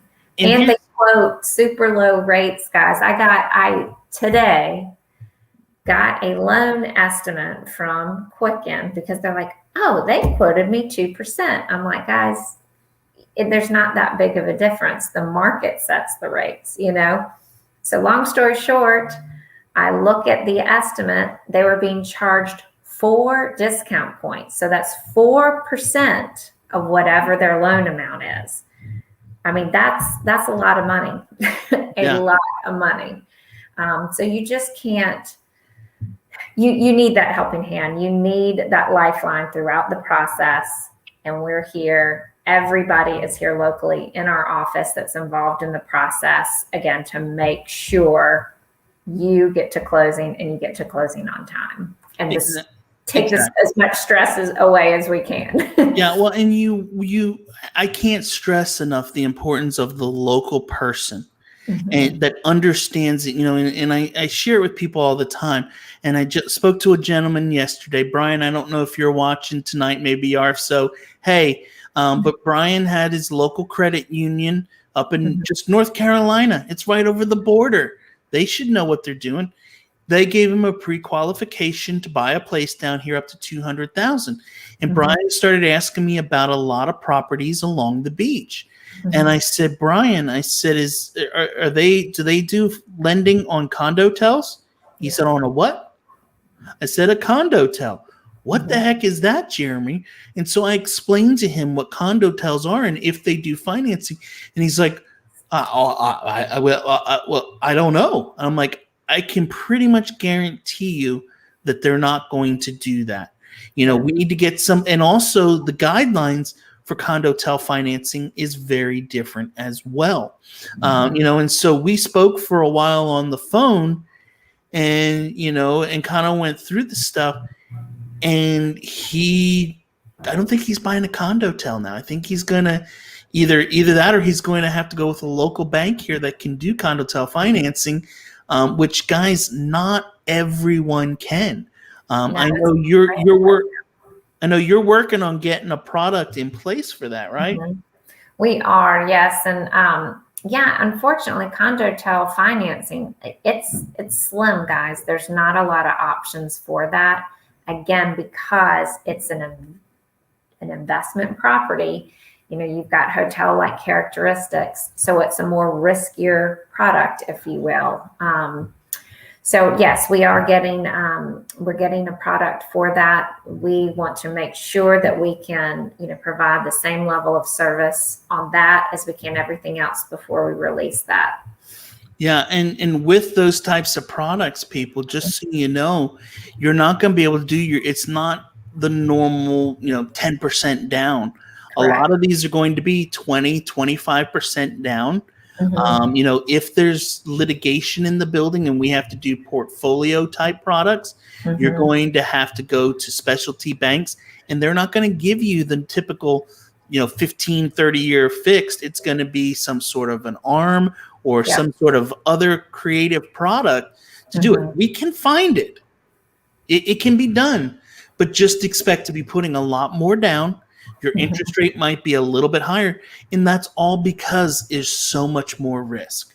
So let's jump over here to some questions. There's been some stuff coming in. Sorry, guys, I've been ignoring you, but we were in a good discussion. But we're going to get to your questions now. So if you have more, type them now. Let's jump over here to a minute. And let's see here. Where were we? Here we were. We were at Trent. Trent asked, are you seeing multifamily buyers, example, older children with aged parents? Yes. Yes. All right. We answered that one. Moving on. Yes, Trent, they're definitely coming to the area as well. He also asked, Erica, with multifamily, can you include the income of, let's say, aged parents? Yes. It depends on who is on the loan. And there's some good options here too. For instance, and it depends on your situation. If you're saying multifamily and all of you guys are going to be under one roof, clearly it's a primary residence, and whoever is on the loan, yes, we can use their income. But let's say your child is going to be going to Coastal University here, and you still live in Connecticut. You can actually buy a property here, label it as your primary residence because it's for a family member. It's either for a child or for an aged parent. So that, that allows for lower down payment, obviously better interest rate. So there's some flexibility. Yeah, for sure. Let's see, what else do we have here in the questions? Jonathan. Hey, Jonathan, thanks for joining in, by the way. I think Jonathan's first question of the night, so we'll say hello to him. He wants to know, what do you think of Beach Colony Resort? It's a great resort here in the area. Not sure what more questions you might have about it. If you have some, drop them down below and we'll get to them. Graham said, great information. Thank you for doing this. Thank you are welcome. Mm-hmm. Yeah. All right. Kent says, thank you so much, Jeremy and Erica, for taking the time to do this. I look forward to working with you both very soon. Likewise. And Jonathan says, question. Hi, guys. Erica, do you do portfolio loans? We do not at the moment, but that's what we're talking about. We've got somebody, she is already on board. We're super excited to have her. She will be specializing in portfolio products such as the condo tels. So not now, but I'd say definitely within 30 days. She actually emailed me yesterday. Your assistant, we'll just call her at the office, sent me her info, and she seems like she's pretty cool, and I'm excited for that product to be coming for sure. So it's coming, guys. It's coming very soon. And if here's the thing, if Erica and her team cannot do the loan, she can recommend people to you, or I can recommend other companies in towns that can do those type of specialty loans if needed. Guys, we can find a loan for just about anything. Condo tels, that kind of condo tels with litigation, that stuff's easy peasy and compared to some of the stuff that we have to try to find. The tricky one is, how do I get financing on a manufactured home with leased land, and we don't have a title for it, and all that kind of stuff. So it can get tricky. And let's see. Dean says, Jeremy and Erica, great discussion. Thank you. Looking forward to seeing you both in July. Dean, I'm looking forward to seeing you guys soon as well. It will have a fun time when you get here. We'll celebrate for sure. Great time to come, that's for sure. Yeah. So anyway, guys, gosh, Erica, we've talked for like an hour and 45 minutes. No, nobody told us to be quiet. Time flies, but we still have about 30 people watching right now. And so, guys, if you have questions, now is your time to ask them, because I don't do lives very often. And not only do I do lives, I don't get to do them very often with a celebrity. And I kind of tease this a little bit in the beginning, Erica. So while they're typing in any questions they may have, explain to them why you are a celebrity. Well, thank you. So my husband and I are part of a show. It's called The American Dream, and it's pretty cool. It's Myrtle Beach just became part of the segment, but basically it's once a month. It airs on CNBC or Bloomberg, and it highlights the top real estate markets, the hottest markets. And again, Myrtle Beach was named one of the hottest markets, and we're there every month on TV to showcase different areas of the Grand Strand. And it's so fun to be able to just show what I love about our hometown. There's so many great things to do. Obviously, the real estate market it's beautiful. We've got a beautiful beach and all the activities. So you will have to tune in. We'll share that information. Yeah, I actually have seen a couple little snippets here and there of some of the stuff you shared on social media, and I'm like, I want to go along and play and do these things. Why want to go to the golf course, and I want to go here. And just so people know who are watching on this channel, I'm going to be starting to bring a lot more of that kind of same fun content and sharing it, because people are always asking, what are fun things to do? Where's the best this? Where's the greatest that? And now that I have a full-time video person, it makes life a lot easier. I can go sell real estate during the day, shoot the video with him, and he takes care of all the technical stuff. That's the best way to do it, I have found. So fun. Yeah. Eric, I've got a question here for you. What is a condo tel? It's a good question. So, I mean, essentially, it was a hotel that was converted to a condo, where there's multiple owners, where you own your fraction of the hotel is how I best describe it.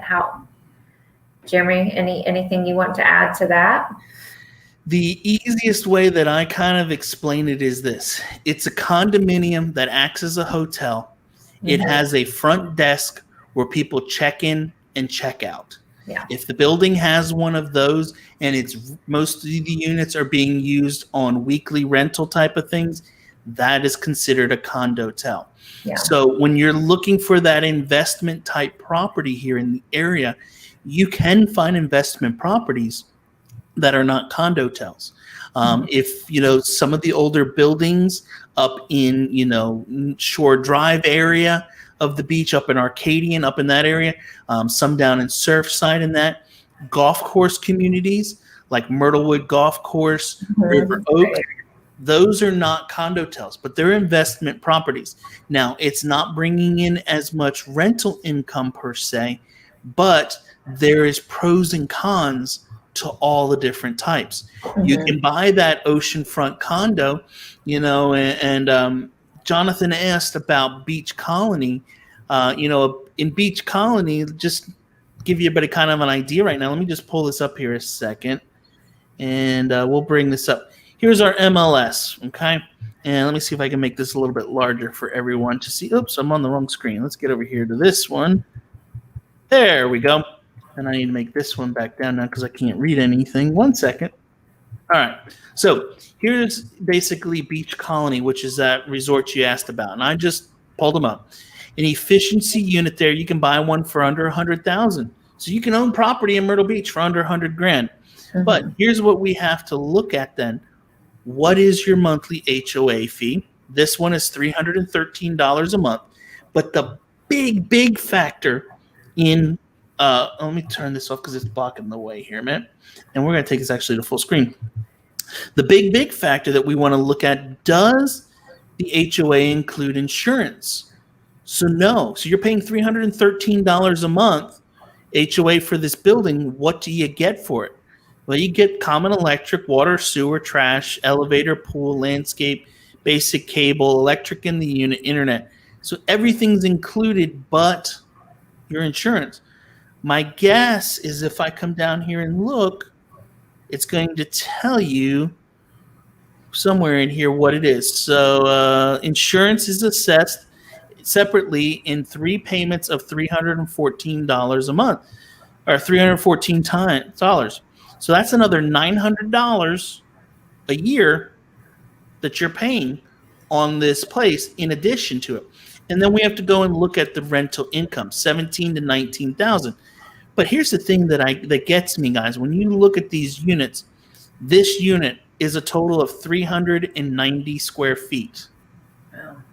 Erica, would you like to take your family and stay in 390 square feet? No, we can barely survive in our own house, let alone 300. Yeah, no, I get it. We're on vacation, yeah, and we're not spending a lot of time, but still, that's pretty snug to be in a place. And if we go and we look at like a 1-bedroom in here, just to give you an idea, your HOA now goes up to $524 plus the insurance, which on a larger unit means more money. My guess is it's now probably close to $1,000 or $1,200 a year for that. And we're still only going up to 590 square feet. So, you're still not getting much space. And you're paying for this one $140,000. In comparison, just to give you all kind of a comparison, you can go over to River Oaks, Myrtlewood, something like that. Find a 1-bedroom there for about the same price or less. Your monthly HOA fee is going to be around $300 to $400, and it's going to include the insurance as well in that. Now, your rental income won't be as high, but also the splits. Don't look at just rental income and go, oh, this place makes $20,000 a year, and think you're putting $20,000 in your pocket, because you're not. You're putting half of that in, or maybe 60%. So you have to keep all of those factors in when it comes to the revenue of it. So let's see here. Oh, Jonathan, hey, look, I'm answering your question without even seeing your question. Great. Thanks so much for providing such useful information regarding Beach Colony. I was thinking of adding an oceanfront unit to my portfolio and renting it out during the summer months. Great option to do. And he then said after that he's thinking of a 1-bedroom. So just so you know, Jonathan, right now, we'll just tell you, there's one 1-bedroom for sale for $139, and there's another one at $153. If you want more information on them, shoot me an email, info@jeremyblanton.com, and I can send you all of the info on them, and we can talk about purchasing one of those if you'd like. Erica, like she said, she's not quite ready for financing if you need to do that, but I can definitely get you connected with someone to help you do that as well. All right. And Jonathan then says, you guys rock. We rock. So anyway, guys, let's see. We've now talked for almost 2 hours. I'm sure you have children that need to get into bed, so I need to let you go. If you all have any more questions, Erica, if people have questions about lending, yeah, how can they get a hold of you? Sure. My email address is edavis@guildmortgage.net. And that's probably the best way. And I can certainly provide more contact information, but that's the best. I'm going to just put this in a comment and put it on the screen for everybody. Did I spell everything right? I think I did. You did. I did. Good. You can shoot her an email there. Or if you guys just go online, this is what I do over and over and over, because I send out her web application page probably a dozen times a day. Is I just go right here to the Google and I just type in Erica. See, look, you're saved. I don't even have to go far. And right here, the referral partner. Top one, and boom, right here it is. And guys, it's easy. Yeah. It's super easy. I'll put this link in the chat as well for everyone. Thank you, Jerry. And that's, guys, too, I mean, this link he's providing, it takes all of a whopping 10 minutes. It's just for me to get some, just basic information. I get that. I'll call you, really find out, the personal goals, any concerns, and then we can formulate a good game plan from there. Yeah, and I'll blow this up a little bit in case anybody wants to get your phone numbers and all that. Sure. There you go. You can see them all. But it's super simple. You literally come in here and you click apply now, and boom. And here's the beautiful thing. When I want to make my mortgage payment, I can go to this same page, go right here, click the My Account, log in, and make my payment right there as well. It's beautiful. I love it. I love it a lot. So, Erica, I appreciate you joining us tonight and hanging out. I think you brought a ton of value to everyone. Hopefully everybody got some good content from you. Guys, if you have questions for Erica, anything about a mortgage, shoot her an email. She will gladly answer any of those questions, and help you with it. I can tell you this. They are some of the best customer service you can find in the area, and they're competitive with their rates. Everything's going to be extremely competitive, but they're going to take tremendous care of you. And as something your husband taught me long, long time ago, Erica, and it has stuck with me to this day, we guarantee the loan will close on time. On time, every time. That's our slogan. Yep. And y'all, you got to listen to me when I say this. That is not the case with other places. Just kind of a little side note. I have one who's buying one of my listings, my final listing. I'm going to have a moment of silence when it closes on Monday. But they were supposed to close on May 27th. On May 26th, the buyer's agent reached out to let us know they were going to have to restructure the loan because they couldn't keep one of the buyers on the loan. They had 45 days to realize she couldn't stay on the loan because they couldn't verify her income to use for the loan. Why were they telling me this on day 44? I don't know. But I can guarantee you this. If you use Erica and her team at Guild, you're not going to find that out on day 44. You're going to find out on day 2. I appreciate that. And that's what we do. We, again, you got to rip the Band-Aid up front to make sure we don't have any potential issues up front. And you gave so many kind words and feedback from me, but the feeling is mutual. I know this is so obvious watching this show, but y'all, Jeremy, oh my goodness, he goes above and beyond for his clients. the videos that you said that you do for your clients who can't physically be here, all your knowledge, and it's just evident you really it's not about the sale, it's protecting the client, putting them in the best position possible, making sure they have all that knowledge. So guys, this is your go-to. Awesome. Hey, I appreciate it. And you're 100% right. I had one 2.5 weeks ago. We were on the day of closing, and they didn't seem like they were happy with the house. Yeah. And I finally asked them, like, it was supposed to close, and it was like 4:30 on a Friday. The lender's money was sitting at the bank. They just had to wire their personal part. And I said, guys, you just don't seem happy. Like, this is the right house. If you'd like to get out of this, now is your last chance to do it. Right. If you want out, get out. And they said, well, Jeremy, you're right. We're really not happy. We want out. And I got them out of the contract that day. They said, we're just something's not right. We just don't want to do it anymore. And I said, that's fine. They said, Jeremy, there's something, we're not sure if Myrtle Beach is even where we want to be, or if we want to work with you anymore, and this and that. And I said, listen, it's fine. And we left everything go the day before, because to me, making them happy is much more important than me making a small commission at the end of the day, because the commissions are going to come. You're the same way. You're going to take care of them. You're going to make sure everything's done right. But guys, I appreciate everybody for jumping in. If you have questions about specific neighborhoods, you have specific questions about communities, anything about Myrtle Beach, I'm going to put it on the screen here for you all. Normally I make it my, when I'm doing it by myself, I make it my whole thing. But if you have questions, shoot me an email, info@jeremyblanton.com.